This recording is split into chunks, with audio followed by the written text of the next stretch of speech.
নমস্কার।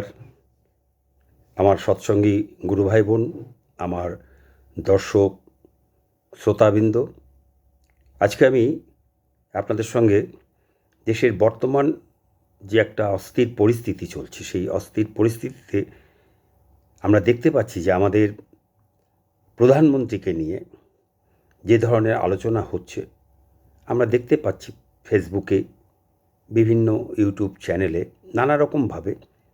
সেই বিষয় নিয়ে একটু আমি আপনাদের সঙ্গে আলোচনা করব। আমি আপনাদের কাছে আমার যে ব্যক্তিগত অভিমত, সেটা আমি আপনাদের সামনে প্রকাশ করব। আপনাদের যদি কিছু বলার থাকে, আমি আপনার কাছে আশা করব আপনারা আমাকে আপনাদের মতামত জানাবেন। যাই হোক, আসুন আমরা একটু আলোচনা করি। দেশের প্রধানমন্ত্রীকে নিয়ে কে কতটা কুৎসা করতে পারে, ফেসবুক জুড়ে তার একটা প্রতিযোগিতা চলছে। আমরা সবাই দেখতে পাচ্ছি। এপস্টিন ফাইল, আমেরিকা ইসরায়েল ও ইরান যুদ্ধ, রাশিয়া থেকে তেল কেনার ব্যাপারে আমেরিকা ছাড় ইত্যাদি নানা বিষয় নিয়ে প্রধানমন্ত্রীকে ব্যক্তিগত অশ্লীল আক্রমণ দেখে দেখে ভাবি, মানুষ কতটা বায়োলজিক্যালি ডিফেক্ট হলে দেশের একজন প্রধানমন্ত্রী সম্পর্কে সেই দেশের নাগরিকেরা এতটা ঘৃণা ও রাগের অম্লবমি করতে পারে। ফেসবুক জুড়ে যা ভারতের আভ্যন্তরীণ যে শক্তি, সেই শক্তিকে যে একটা ভিত আছে, সেই ভিতটাকে যে দুর্বল করছে আমরা, সেটা দেখতে পাচ্ছি। ভারত দুর্বল হলে আন্তর্জাতিক স্তরে কার বা কাদের লাভ তা সবাই জানে। ভারতের অভ্যন্তরে তীব্র ভারত বিরোধিতা দেখে অবাক হয়ে ভাবি, এমন বিরোধিতা বিশ্বের বৃহৎ শক্তিধর দেশগুলির অভ্যন্তরে হয়।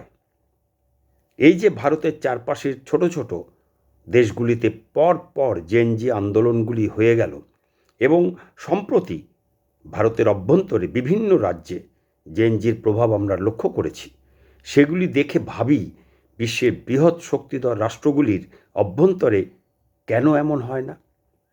আর হলেও বা তার পরিণতি কী হয়, বা অতীতে কী হয়েছে, তাও আমরা যারা খোঁজখবর রাখি তারা সবাই কম বেশি জানি। নিজের দেশের প্রধানমন্ত্রীকে যারা এমন কুরুচিকর এমন মন্তব্য করতে পারে ফেসবুক জুড়ে, সোশ্যাল মিডিয়ায়, তাদের এতটা নীচ মানসিকতা যে মুখ দিয়ে দুর্গন্ধযুক্ত সাপ, ব্যাঙ, ইঁদুর, ছুঁচো বেরিয়ে আসছে, ফলে অ্যাকিউট ওরাল ক্যান্সারের দুর্গন্ধ বেরোচ্ছে। আর এমনটা দেশের বা রাজ্যের প্রধান ব্যক্তিত্বদের ক্ষেত্রে দেখা যায়। এই জন্যই পরম প্রেমময় শ্রী ঠাকুর অনুকূলচন্দ্র বলেছিলেন, উচ্চে অবজ্ঞা দেখবি যেথায়, হীন বংশ জানিস সেথায়। এখন অবাক লাগে, যেখানে দেশের অভ্যন্তরে দেশের প্রধানমন্ত্রীকে অশ্লীল, অশ্রাব্য, কুশ্রাব্য ভাষায় অপমান করা হয়, গোয়েবলসীয় কায়দায় মিথ্যাচার ছড়িয়ে প্রধানমন্ত্রীকে বদনাম করা হয়, তখন ভাবি, আমরা ভারতবাসী হিসেবে বিশ্বে আমাদের দেশের মুখ কলঙ্কিত করছি নাকি উজ্জ্বল করছি। অথচ আরও অবাক লাগে, বিশ্বের 29টি দেশ ভারতের নাগরিকের দ্বারা অপমানিত, লাঞ্ছিত, কলঙ্কিত সেই প্রধানমন্ত্রী শ্রী নরেন্দ্র মোদীকে তাদের দেশের সর্বোচ্চ সম্মানে ভূষিত করেছে। আরও অবাক করার বিষয়, 2014 সালে লুইসিয়ানার সাউদার্ন ইউনিভার্সিটি থেকে এবং 2016 সালে বেনারস হিন্দু ইউনিভার্সিটি থেকে শ্রী নরেন্দ্র মোদীকে সাম্মানিক ডক্টরেট দেওয়া হয়েছিল। কিন্তু তাকে দেওয়া সেই সাম্মানিক ডক্টরেট ডিগ্রি গ্রহণ করতে প্রধানমন্ত্রী শ্রী নরেন্দ্র মোদী অস্বীকৃতি জানান। এর আগে গুজরাটের মুখ্যমন্ত্রী থাকাকালীন তিনি বরোদার মহারাজা সায়াজিরাও ইউনিভার্সিটি এবং আরও বেশ কয়েকটি রাজ্য বিশ্ববিদ্যালয় থেকে দেওয়া সাম্মানিক ডক্টরেট ডিগ্রিও প্রত্যাখ্যান করেছিলেন। সাম্মানিক ডিগ্রি গ্রহণ না করা ভারতের প্রধানমন্ত্রী শ্রী নরেন্দ্র মোদীর নীতি। আর 29টা দেশের রাষ্ট্রপ্রধান এবং ভারতে ও ভারতের বাইরে শিক্ষা প্রতিষ্ঠানগুলির পক্ষ থেকে সম্মান প্রদর্শনকারীরা সবাই তাহলে কি বোকা? আর ভারতের অভ্যন্তরে গোয়েবলসীয় কায়দায় মিথ্যাচার করা ও কুৎসা প্রচারকারীরা মহান ভারত সন্তান তারা? বর্তমানে ভারতের মনোবিকারগ্রস্ত মানুষের এটাই কি পরিচয়, যা সংক্রামক ব্যাধির মতো ছড়িয়ে পড়ছে দেশের সর্বত্র ও ঘরে ঘরে? এর থেকে কি কোনোদিনই মুক্তি নেই? মুক্তি কোথায়? দেশের ও রাজ্যের প্রধানদের নিয়ে এরকম মিথ্যাচার ও কুৎসা প্রচার দেশের সাধারণ জনগণের মনের উপর গভীর বিরূপ প্রভাব ফেলে, যা বাইরের শত্রু শক্তির কাছে হাতিয়ার হয়ে দাঁড়ায়। ফলে দেশ ক্ষতিগ্রস্ত হয়। বিশ্বের বিভিন্ন দেশের বর্তমান আভ্যন্তরীণ ঘটনাগুলি ও সেই দেশের জনগণের অদূরদর্শী পরিণাম কি ভয়ঙ্কর হয়েছিল তার প্রমাণ আমরা সবাই দেখতে পেয়েছি।